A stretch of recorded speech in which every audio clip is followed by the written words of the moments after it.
Poppin' T Squad, it's your girl Keisha, and I'm here with a new behind the scenes tea video. So much stuff was happening in reality television this week behind the scenes that I had to do another separate video for you guys. So I hope you enjoy this video, and if you do, please hit that like button. And if you have not subscribed to my channel, what the fuck are you waiting for? It's lit over here. Subscribe. Hit the button now. What are you waiting for, bitch? And also turn on your notifications so you know when my videos drop. And please leave a comment down below in the comment section. Now, I got a bunch of stuff to go over. So first, we're going to go over some Real Housewives of Potomac tea. So after last week's episode, Karen took to her Twitter and had this to say. She said, Hashtag RHOP cast represents only the black women on this platform. We cannot and do not speak nor represent all, in caps, black women. That is a crown we as powerful black women wear individually and proudly. She also goes on to say so much was accomplished after Giselle Bryant and her theatrics left with her very kind and polite, nonetheless uninvited security. Let the healing begin. Hashtag what image, hashtag rude, hashtag self-serving, hashtag RHOP.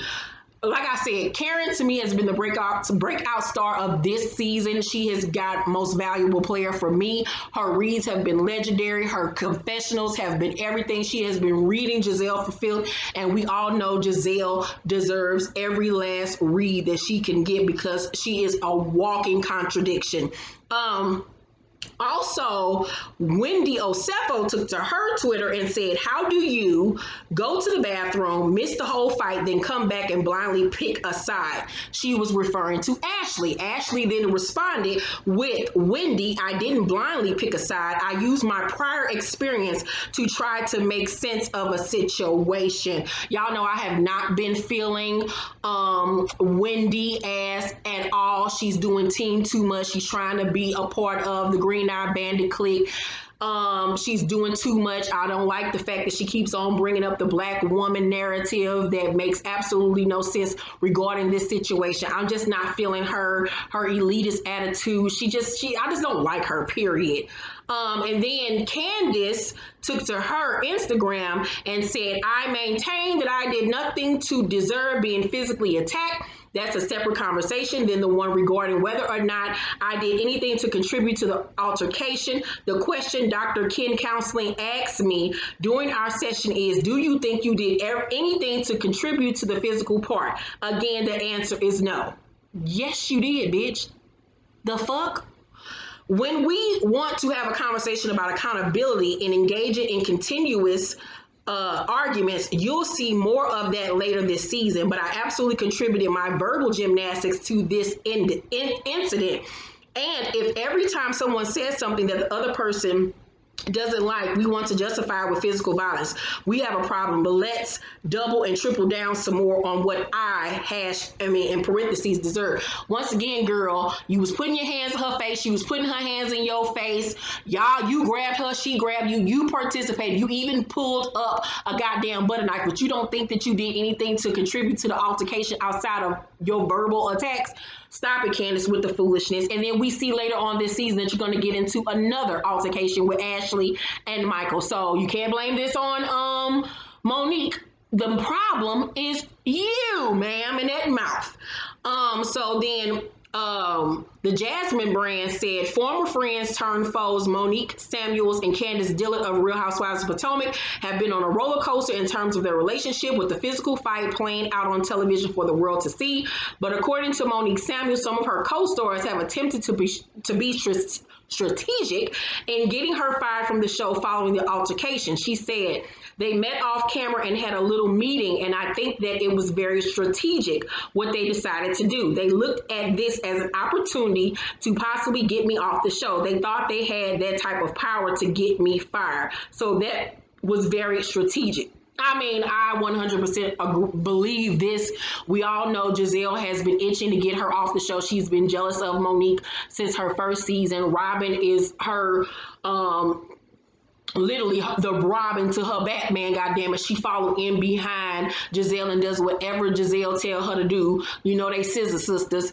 And I can very well see Candace trying to get her off the show, and Wendy. So I 100% believe this story.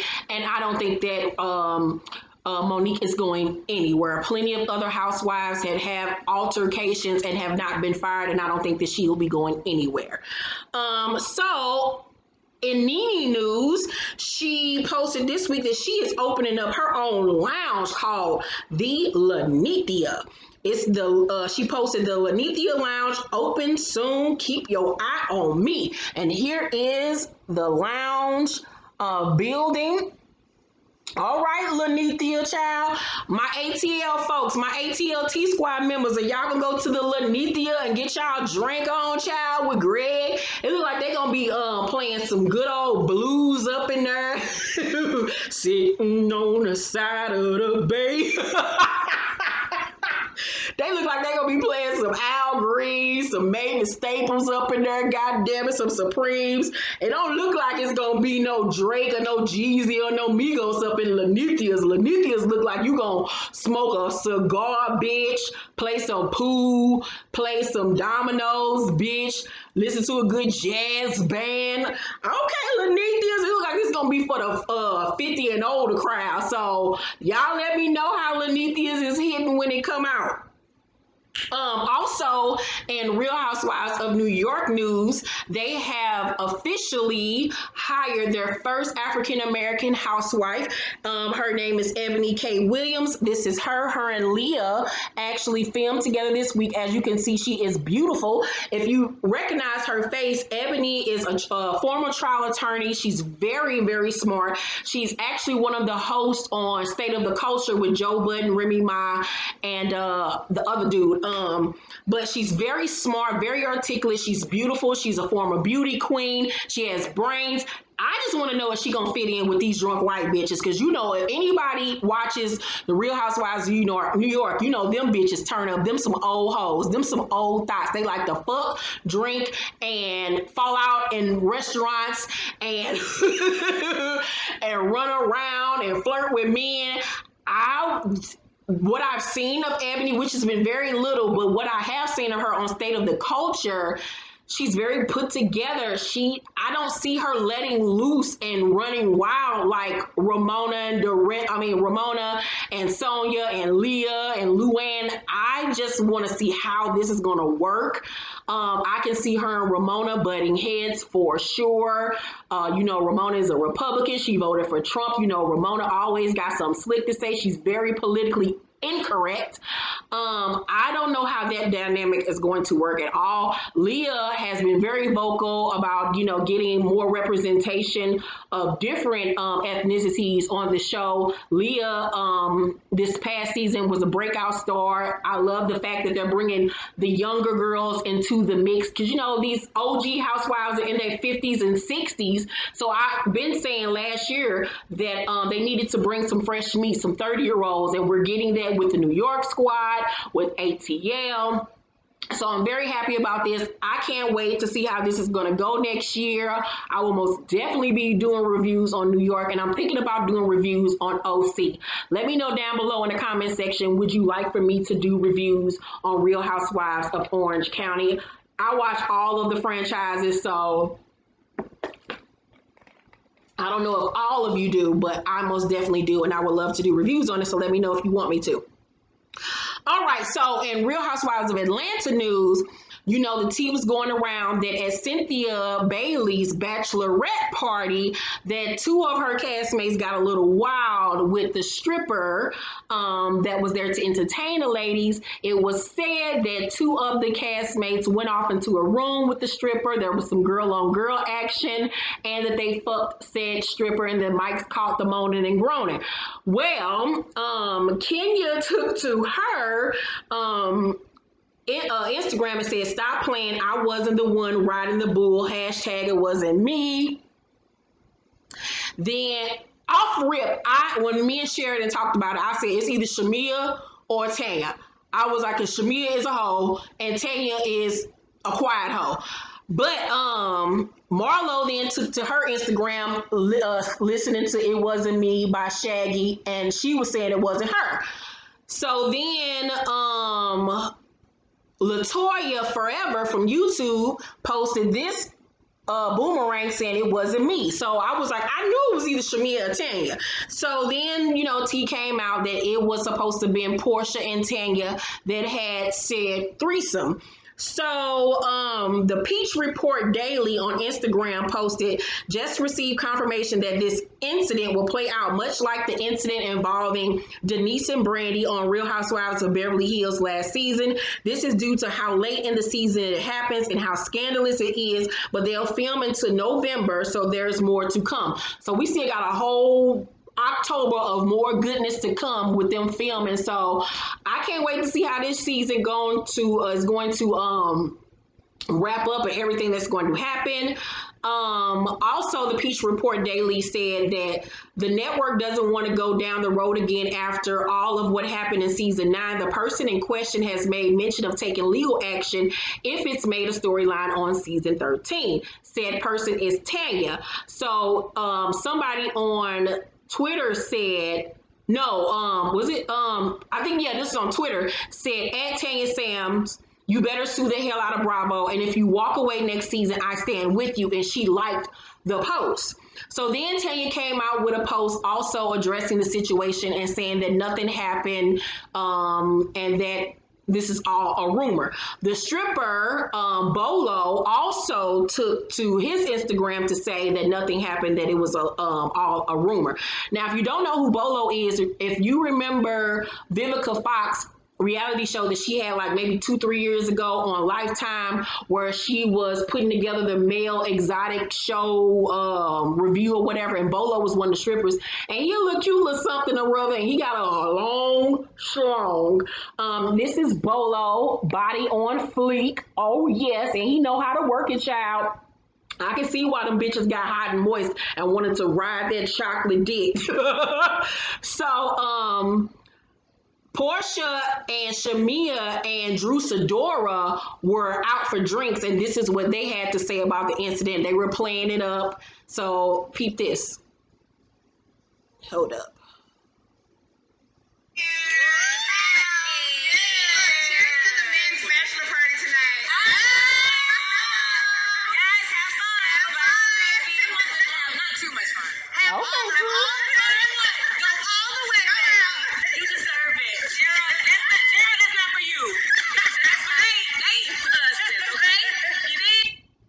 So they were playing it up, as you can see, going along with the storyline or whatever. We all know Portia is a freak. So I was like, when the shit came out, I knew off rip it was Portia. But Portia has not come out and said that this is a rumor or that it's fake. Bolo, like I said, took to his Instagram. This is what he had to say. To whom this may concern, I'm not just a stripper. I'm the stripper. I built an entire brand off of professionalism. And it don't just stop here, y'all. I got fans, followers, and supporters that's been around for years that can attest to that. The rumors and allegations that's going around right now, straight bullshit. Although I'm flattered to be in the same conversation as those beautiful women, nothing happened. I don't need any unnecessary mileage on my dick. Again, nothing happened. Y'all be cool. I really want to sit on his dick now after listening to him talk. All right, Bolo. Gossip in the City also said it's a storyline. Since Nene left the show, the producers wanted to come hard this season. Nothing went on and it's all scripted. So I can't wait to see how this whole thing plays out on the show. Now that we know that nothing happened, that it's scripted, and that they're basically amping it up for the season. So we'll see how this whole thing plays out. Also, Dennis the Menace, Portia baby daddy, posted single as fuck on his IG story. And then somebody in Portia's comment section said sometimes she wears the ring, sometimes she doesn't. she's still with Dennis. And Portia responded and said, nope. But they were spotted at Cynthia's wedding together, or at least they took a photo with each other. So looks like they're broken up. About time she left that old cheating, philandering, Ninja Turtle looking ass nigga. He wasn't cute no way. If you haven't seen Cynthia's wedding photos, Cynthia's wedding to Mike Hill was yesterday. No, I did not attend said wedding. I'm out of that throuple. You know, I've moved on to bigger and better things. New dick on the horizon, new hair, giving you Lou Nail, giving you Cisco tees. Yes, I am. Thong. So here is Cynthia's wedding dress. This is what Mike Hill wore. I just feel like it wasn't coordinated to me. Mike's shiny suit jacket doesn't go with her dress. It seems very dressed down, like an outfit you would wear to the Grammys, not so much a wedding. I like Cynthia's cathedral veil. I like the titty part. I like the arms, but I do not like the built-in corset. As you can see, Cynthia has gained a little weight. Me and Sheridan was talking about it, and she pointed out that, remember, a few seasons back when Cynthia was dealing with thyroid, so that tends to make her gain weight. Because I was shocked when I saw the pictures. I was like, oh, Cynthia look thickums. I love the color. I love a blush tone dress. I just didn't like the middle section of the dress. I really didn't. And then when I saw a close-up picture of her hair, they didn't even glue her wig down. And you saw the edge, the rimming of the wig. I was like, who from ATL did her hair? Who from ATL made this dress? It looked very ATL-ish. It looked like Rico Chappelle or whatever that nigga name is was the one that made this bullshit. It looked like some bullshit some bitch made in her basement. I just wasn't feeling the aesthetic of it all. Here's another look at the dress. I just wasn't liking the middle part. It just, And then, like I said, his suit don't go with her outfit. That skinny tie, I just did not like it at all. Candy, Kenya, and Eva were in the wedding party. I don't know why Eva thought it was appropriate to come to this girl wedding with her hair looking like she was from an extra from a Dr. Seuss movie. Like, why would she do her hair like that? And why did Cynthia allow her to have her hair like that at her fucking wedding? Bitch, work your hair down. That looks stupid. It's not fashionable. It's not cute. I don't like it. She looked like oompa loompa doompa dee doo. Like, I just don't like it. That's Marlo in the black dress. If you're wondering, Marlo did not serve a look to me. It looked very pedestrian, looked very boring, very basic. I can't wait to see how this looks on camera. Let me tell you who did come up and show out. Portia came and served a look. Portia kicked Cynthia's ass at her own wedding. Portia looked phenomenal from head to toe. Shamia was giving me Mortal Kombat realness. She looked like she wanted to be like, get over here. Willie wasn't feeling her outfit, but Portia, baby, she did that. Stunning. Here's Drew Sidora's look. This is her and her husband. They attended the wedding. It was so many reality stars and people that attended. Funky Dineva was there. Here's Giselle Bryant giving us mother of the church child, giving us Usher board realness, girl. And then remember last week when Miss Thing said that her and Jamal had an image to protect. Well, check out this picture of Jamal Bryant at a hookah lounge smoking hookah. Now, I know it ain't, weed or nothing like that, but it's just not a good look for a pastor to be out smoking hookah in public. But they got an image to protect. Okay, girl. All right. And last but not least in my news is about Ryan Henry. This last season of Black Ink Crew, when I did do those few reviews, because, the season was just boring to me with Black Ink Crew New York. They showed the breakdown of Caesar and Ryan's friendship. Ryan went behind Caesar's back and started fucking with Kitty. The viewers were very much on Ryan's side, but if someone who paid close attention to their real life friendship, I was like, Caesar was 100% wrong for how he did Ryan. They were boys. Caesar put him on. Caesar was a mentor to him, and you then go fuck with a bitch that I used to fuck with, and you supposed to be my man. You know what I'm saying? Like, that's just fucked up. And I was always 100% on Caesar's side with the situation, because I thought that was just some fugazi type shit that was just scandalous.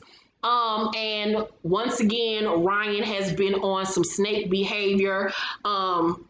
his best friend took to social media to air him out. Apparently, Ryan has been sleeping with his best friend's baby mama. His best friend is a cancer survivor. He has 2 sons. Ryan is his kid's godfather. If you follow Ryan on social media, you see him and this friend together. I mean, literally every day. The godson spends the night over his house all the time. They're besties, like me and Monique and me and Losha are besties, and he did this to this man. So the guy found out that Ryan was smashing his baby mama because he ended up going through her phone and seeing the text messages. And he actually posted said text message that I'm going to read to you guys. But he took to social media and put, I've been debating over a week about sharing this. Everyone says don't run to social media. We run to social media for our joys behind our lows. Well, I'm at my lowest point I've ever been in my life. I found out last week via my son's mother text that her and Ryan, my best friend and father to my godson, has been fucking each other over a year and a half. It took so much of a toll. I ended up overdosing last week. Do I want to kill myself? No. The overwhelming pain and me being distraught led me down a path I never faced. Being that yesterday was mental health day, I decided to share this. Both of my sons have been affected immensely. Caden didn't deserve this. I didn't deserve this. We were brothers. This isn't for a show, which everyone seems to think. Nah, this is my life. If you know or follow me, you know I hold my son's mother with the highest regard, as well as Ryan. They did this to me while I fought cancer. I'm broken, hurt, confused, and so many other things. It's been a week and she's tired of talking about it, LOL. The nerve of that bitch. I can't believe either give a fuck about me, period. My son asked to go to Ryan's, but says, I want to see the boys, not Ryan. He says he doesn't want to see Ryan because Ryan and mommy did something to you. He's 4. Why is this in his life? Ryan made that mental health post, but destroyed mine. He also captioned it, this nigga threatens to kill me over fucking my son's mother because I told Rachel. He thinks I want sympathy for the internet. Nah, nigga, people need to know the truth. I can't tag Nene. She blocked me, LOL. That's so fucked up. So fucked up. How you fuck your best friend who has cancer baby mama while he's going through cancer? Like, Ryan's soul is black. Like, that nigga so scandalous. He don't give a fuck about nobody. He has fucked over so many goddamn people. Kat, Rachel, Caesar, Kitty, shit, Charmaine, shit. I'm like, Don, for you next, Don. You better be looking at Ashley, making sure you ain't fucking Ashley ass behind your back. Now his best friend, like, how you do some shit like that to somebody? Like, that's so fucked up. Here is a video of him and said friend and the baby mama toasting to his friend being cancer free. Kids, mom, my friend, Rachel, me and Bert, they're doing this whole journey, man. Like, today, we be cancer free. Like, it's crazy. Like I always believed in my heart that I was gonna beat this shit. This nigga, even when I didn't believe it, he was like, nigga, for Caden. Child, like, it be the ones next to you, boy. It be your family, your friends, the people that you would never think that'll snake you, that will do you the worst. Here is another photo of them all together this summer on a family trip. You see Ryan, Rachel. This is dude's baby mama on this side, the godson, and he was fucking her the whole goddamn time. When I tell you that's so fucked up, here is the text messages between him and the girl. So Ryan says, you don't like that everything was too good? LOL, what the hell? The girl says, LOL, I mean, I definitely loved it, but loving it like that means I'll be missing it, then needing it. Ryan says, well, I'm hoping you do both. It's all just sitting here waiting. Wow. And this was in September, by the way. The girl says good. Ryan says soon, question mark. She said absolutely. Then she texts him text him on Saturday, September 12th at 8:03 a.m. saying, hey, I don't know if Ant was with you last night. I can't get a hold of him and I have work. He's supposed to be picking up Kay. Then there's another text message conversation where Ryan says, but I couldn't help it. Was too fresh out that shower, LOL. Girl says, not mad at all. He says, LOL, as I can see. She says, missed you. He says, so did I. As you can tell, hopefully, LOL. She says, yeah, everything was just too good, LOL. And she made a little funny face. He said, LOL, why the face? She said, because I don't like that, LOL. And then he says, you don't like that everything was too good. And then that's when the conversation goes on to what I just read you. Boy, people are foul as fuck. And the fact that you're going to threaten to kill this man, somebody that was your best friend, you're the godfather to his children, you going to threaten to kill him because he exposed your ass and told Rachel about your ass. Like, that nigga, woo! But people like that don't realize when you reap what you sow, and karma is a motherfucker. And I feel sorry for Ryan. He better not try to act like, you know, this got anything to do with his sister death, why he's so fucked up and why he be doing people so wrong. Like, that is so fucked up. I feel sorry for that dude. Nobody deserves it. I'm over here fighting for my life, going through cancer, and y'all two niggas fucking behind my back. I will fuck Ryan up and that baby mama every time I see them. I would have them fucked up because y'all both need y'all ass kicked for that shit. Like, so fucked up. So that's all the tea that I have for you guys. Let's talk down below in the comment section about all the tea that was spilled today. Once again, like I said, make sure you like and subscribe and hit that notification bell button. I love you guys, and I will see you on the next video. Peace. Bye.